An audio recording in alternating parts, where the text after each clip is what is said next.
Assalamualaikum warahmatullahi wabarakatuh. Selamat pagi anak-anak. Apa kabarnya hari ini?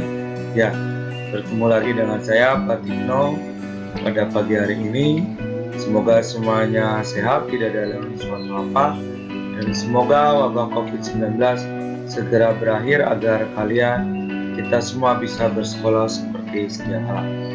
Baik anak-anak, pada pagi hari ini kita akan kembali belajar tema, yaitu masih tema 1, sub tema 3 pembelajaran 1. Ya, sebelum kita mulai pembelajaran, seperti biasa kita berdoa terlebih dahulu agar selama dalam pembelajaran kita selalu diberi kelancaran dan dilindungi oleh Allah Subhanahu wa taala, Tuhan yang Maha Esa. Baik, anak-anak, mari kita berdoa terlebih dahulu, berdoa sesuai dengan agama dan kepercayaan masing-masing. Berdoa mulai.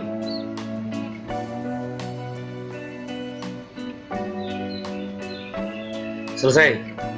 Baik, anak-anakku semua, seperti tadi saya sudah sampaikan bahwa pada pagi hari ini kita akan belajar tentang tema 1, sub tema 3 pembelajaran ke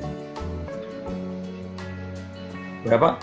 1. Iya betul. Anak-anakku semua, mari kita mulai saja pembelajaran pada pagi hari ini. Saya siapkan dulu semuanya. Ya, sambil kalian menyiapkan juga buku tulisnya ya. Buku tulisnya disiapkan, termasuk buku temanya disiapkan.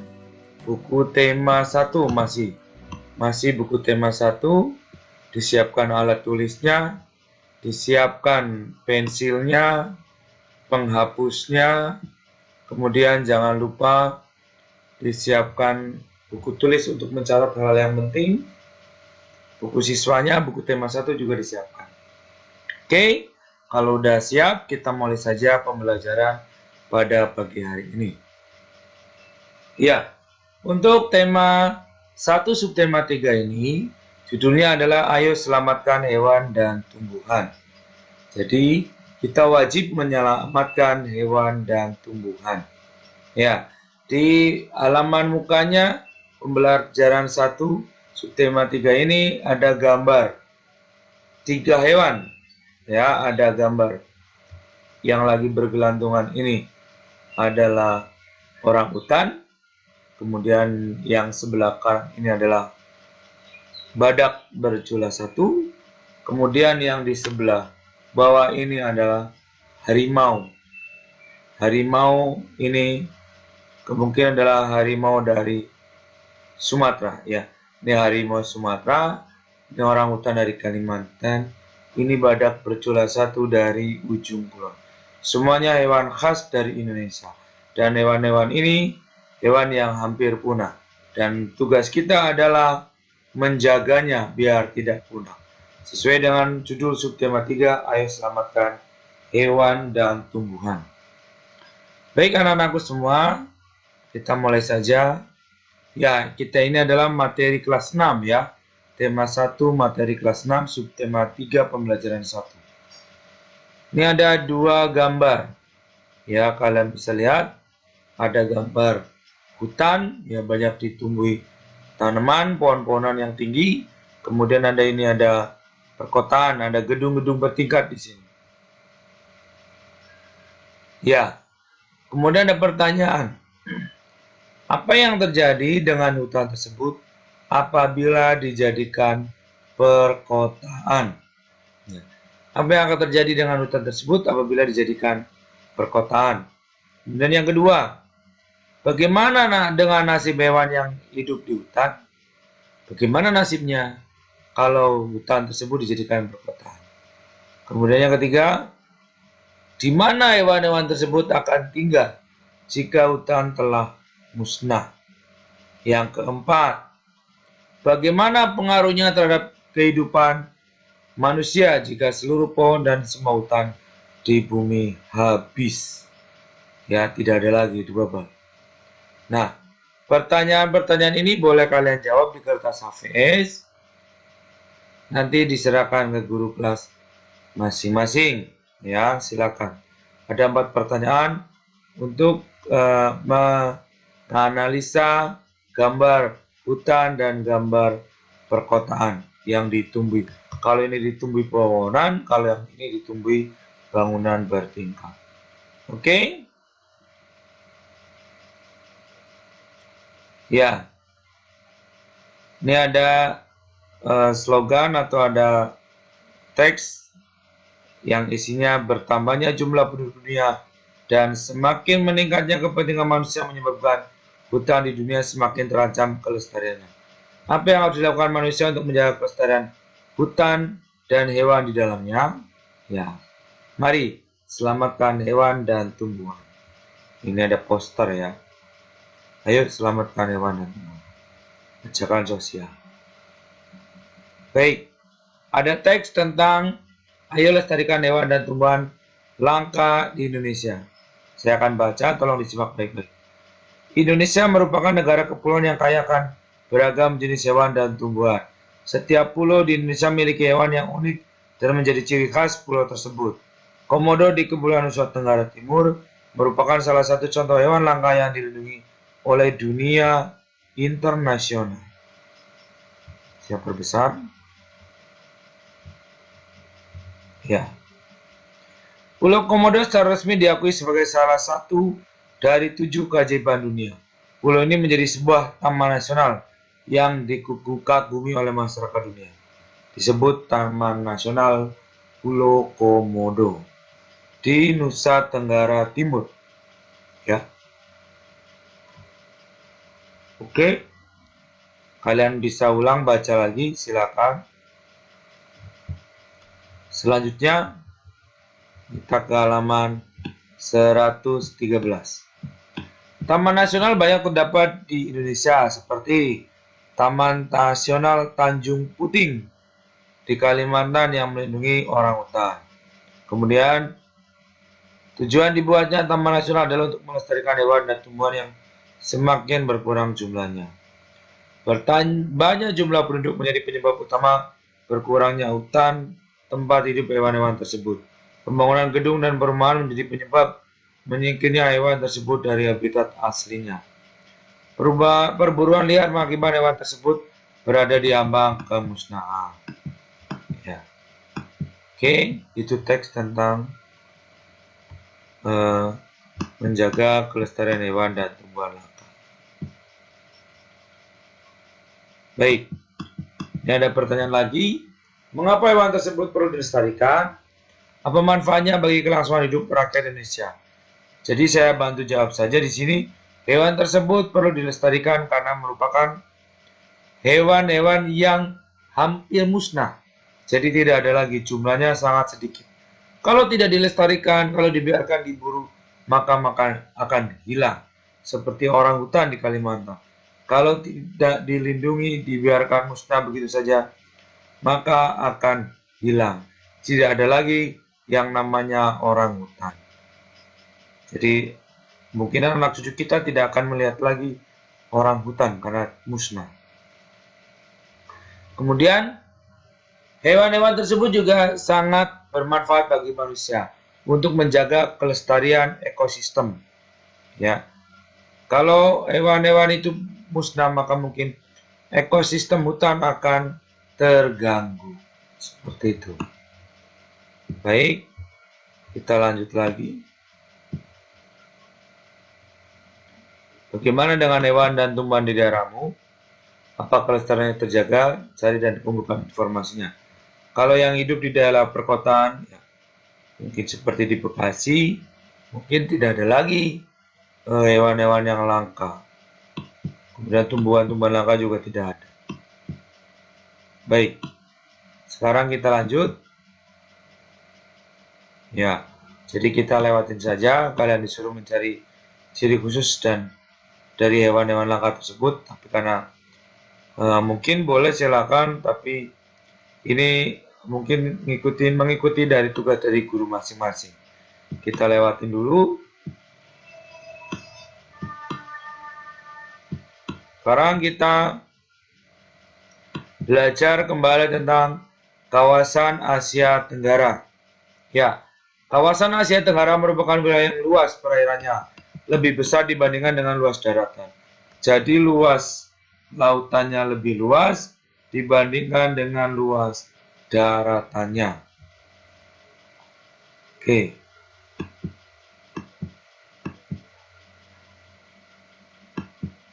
Keputusan terkait permasalahan kelautan banyak dibahas oleh sebagian besar negara-negara Asia.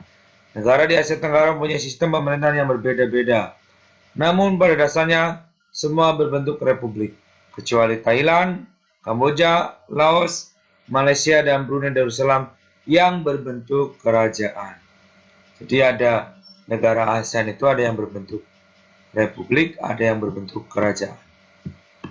Sebagian mata pencarian penduduk Asia Tenggara adalah bercocok tanam. Oleh sebab itu, kerjasama di bidang produksi hasil pertanian dan perkebunan dibahas bersama di Bali tahun 2003. Oke, kita akan kupas negara-negara ASEAN satu persatu.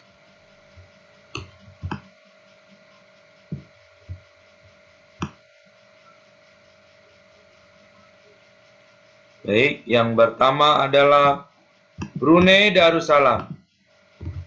Kepala negaranya adalah Sultan Haji Hassanal Bolkiah Muizzaddin Wad-Daulah. Ini gelarnya ya. Ibu kotanya Bandar Sri Begawan, bahasanya Melayu dan Inggris, mata uangnya dolar Brunei atau BND. Luas wilayahnya 5.765 km persegi.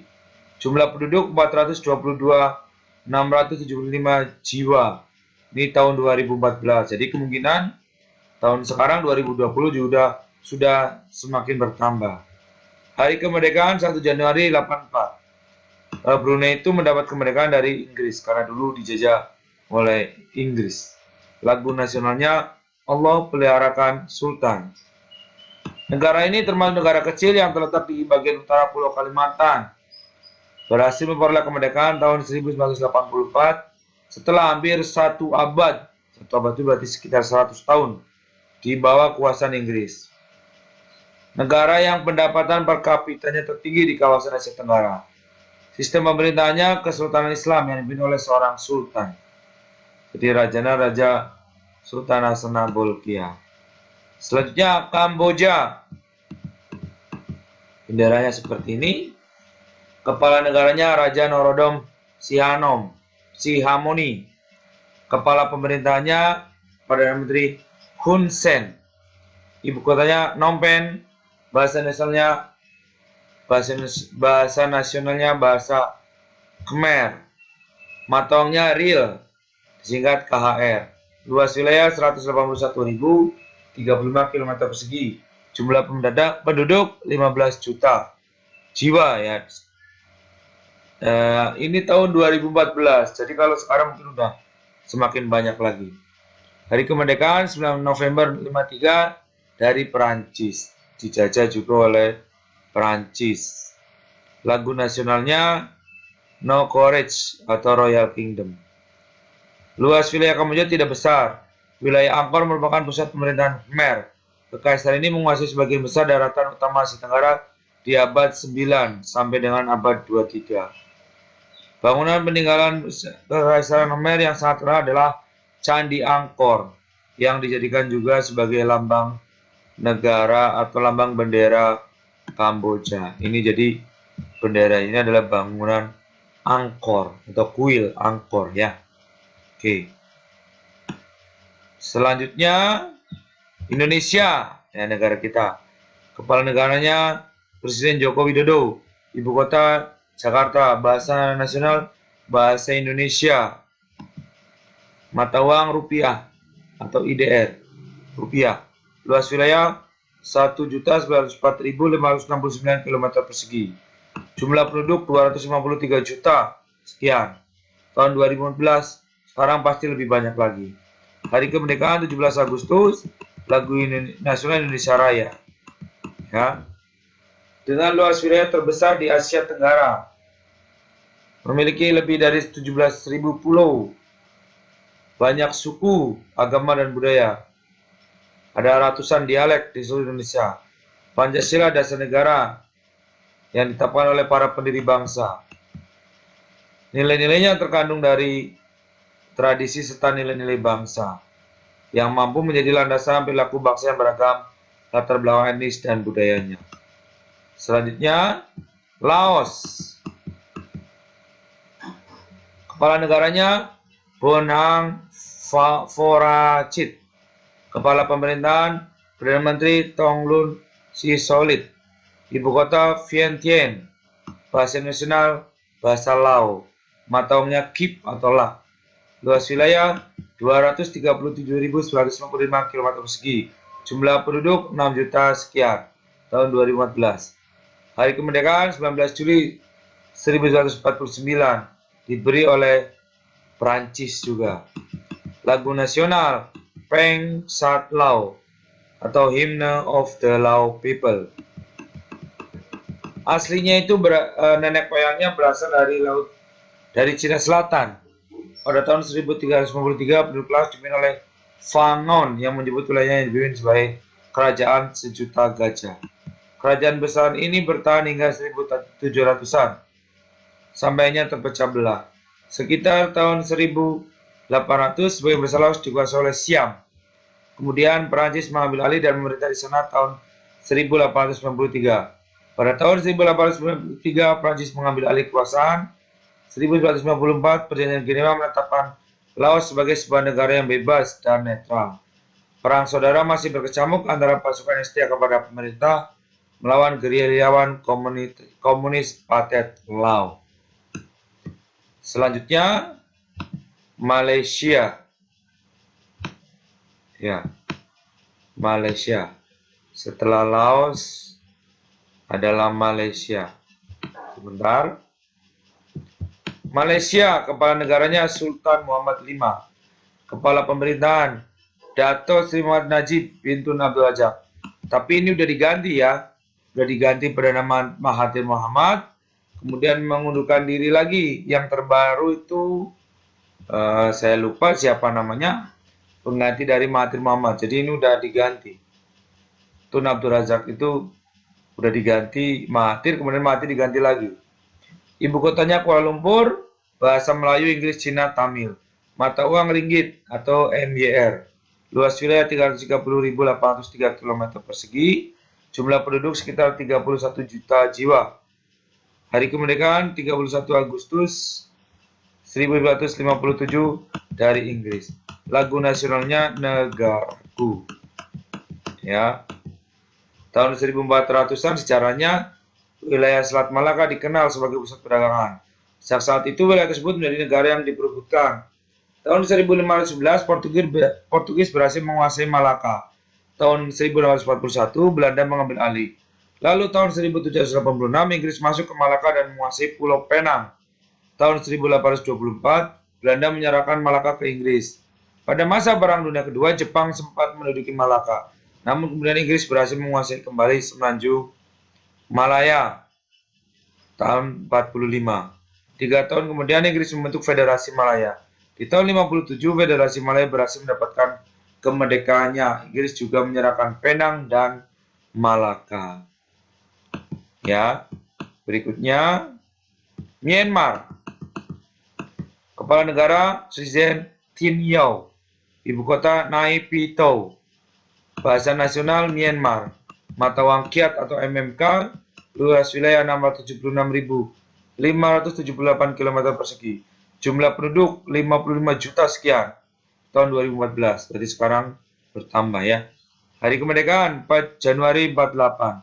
Dari Inggris, lagu nasional Kabamake atau Till the End of the World.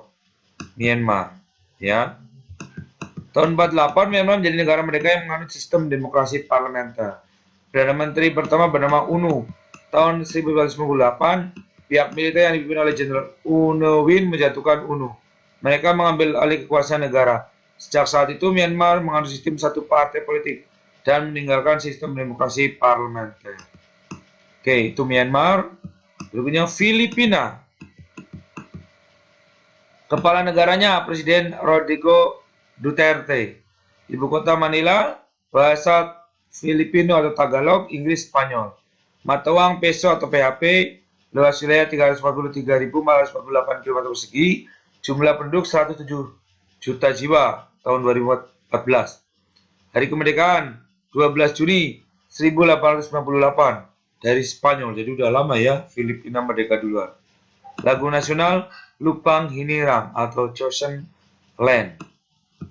Nama Filipina berasal dari Philip II, Raja Spanyol di abad 16 saat Filipina dikuasai Spanyol. Pada tahun 1898, Spanyol menyerahkan kekuasaan atas Filipina ke Amerika Serikat setelah Perang Spanyol-Amerika. Di tahun 1935, Filipina sudah memiliki pemerintahan sendiri. Namun kemerdekaan mereka tertunda oleh Perang Dunia II dan serangan dari tentara Jepang. Hingga akhirnya tentara Amerika Serikat berhasil membebaskan Filipina pada tahun 44-45. Negara Republik Filipina diproklamasikan pada tanggal 4 Juli 46 yang dikenal sebagai Hari Republik Filipina. Berikutnya, Singapura. Nama kepala negara Halimah Yacob. Kepala pemerintahnya Perdana Menteri Lee Hsien Loong. Ibu kota Singapura. Bahasa Inggris, Melayu, Mandarin, dan Tamil. Mata uang dolar Singapura atau SGD. Luas wilayah 716 km persegi. Jumlah penduduk 5 juta sekian tahun 2014. Jadi sedikit sekali ya. Hari kemerdekaan 9 Agustus 65 dari Federasi Malaysia. Jadi keluar dari Malaysia. Lagu nasional Majulah Singapura. Singapura adalah wilayah terkecil di Asia Tenggara. Jumlah penduduknya paling sedikit, namun Singapura dapat menjadi negara yang paling maju. Hal ini tidak lepas dari peran Lee Kuan Yew, pendiri dan Perdana Menteri pertama Singapura. Ia memegang jabatan Perdana Menteri selama 7 periode berturut-turut. Selama masa kepemimpinannya, Lee Kuan Yew melakukan banyak perubahan. Ia dapat membangkitkan semangat kerja warga Singapura untuk mewujudkan Singapura maju. Singapura tidak saja maju di antara negara di wilayahnya, namun juga di antara negara-negara di dunia. Sampai hari terakhirnya di tahun 2015, Lee Kuan Yew terus berbakti menyumbangkan pemikirannya kepada Singapura. Jadi Perdana Menteri yang sekarang itu adalah anaknya Lee Kuan Yew. Lee Hsien Loong namanya ya. Oke, Thailand.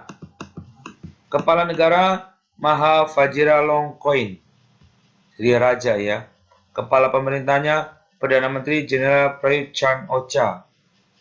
Ibu kota Bangkok, bahasa Thai, mata uang baht atau THB. Luas wilayah 513.120 km persegi, jumlah penduduk 67 juta jiwa sekian. Itu tahun 2014. Hari kemerdekaan tidak pernah dijajah oleh negara lain, makanya udah dari dulu udah merdeka. Lagu nasional Plaeng Chart Thai atau National Anthem of Thailand. Satu-satunya negara Asia Tenggara yang tidak pernah dijajah. Dahulu dikenal sebagai Siam. Thailand sendiri memiliki arti tanah kebebasan. Sejak 1932, Thailand menganut sistem monarki konstitusional yang dipimpin oleh seorang raja. Raja kemudian memilih Perdana Menteri dari anggota Dewan Perwakilan. Thailand mulai dihuni oleh manusia diperkirakan pada 2000 tahun sebelum Masehi. Hal ini diperkuat dengan ditemukannya situs arkeologi di Ben Chiang. Oke. Kemudian Vietnam. Nama presiden Tran Dai Quang. Nama kepala negara Presiden Tran Dai Quang. Kepala pemerintahnya Perdana Menteri Nguyen Yuan Phuc. Ibu kota Hanoi. Bahasa nasional Vietnam, mata uang Dong atau VND. Luas wilayah 391.210 km persegi. Jumlah penduduk 93 juta jiwa. Tahun 2014 ya. Lagu nasional Tien Quan Cha atau The Song of the Marching Troop. Vietnam merupakan sebuah negara sosialis yang dipimpin oleh Partai Komunis Vietnam. Presiden merupakan kepala negara yang sekaligus menjadi pemimpin militer. Perdana Menteri dipilih untuk menjalankan pemerintahan. Penduduk awal Vietnam berasal dari lembah Sungai Merah sekitar 5.000 tahun yang lalu. Mereka bertahan sampai sekitar 207 sebelum Masehi. Mereka ditaklukkan oleh seorang pemimpin Cina yang membentuk kerajaan bernama Nam Viet. Oke. Tadi di pembelajaran sebelumnya kamu sudah memilih dua negara ASEAN yang digambar dalam diagram Venn. Terkait kehidupan politiknya kamu disuruh buat lagi. Tapi saya rasa tidak perlu. Oke, saya rasa cukup pembelajaran 1 karena cukup banyak materi-materi tentang negara-negara ASEAN. Itu saja penjelasan dari saya. Kamu bisa mencari sumber yang lain. Jadi kalian bisa mencari materi negara-negara ASEAN ini dari Google atau dari YouTube. Ya. Nah, untuk soal evaluasi nanti mungkin guru kalian akan memberikan soal evaluasi, mungkin ada tes tertulis, ya. Baik. Oke, saya rasa untuk pembelajaran 1 ini cukup. Sangat banyak sekali materi tentang negara-negara ASEAN. Oke, anak-anakku semua, untuk pembelajaran dari Pak Guru saya rasa cukup. Kalian bisa cari sumber yang lain. Terima kasih sudah menyimak, kurang lebihnya mohon maaf. Terima kasih. Sampai bertemu di pertemuan berikutnya. Jangan lupa jaga kesehatan, ikuti protokol COVID-19, pakai masker, cuci tangan, jaga jarak, dan di rumah saja. Dan yang terakhir, jangan lupa klik like, share, dan subscribe. Terima kasih. Kita berjumpa di pelajaran kedua ya di lain kesempatan. Terima kasih. Assalamualaikum warahmatullahi wabarakatuh.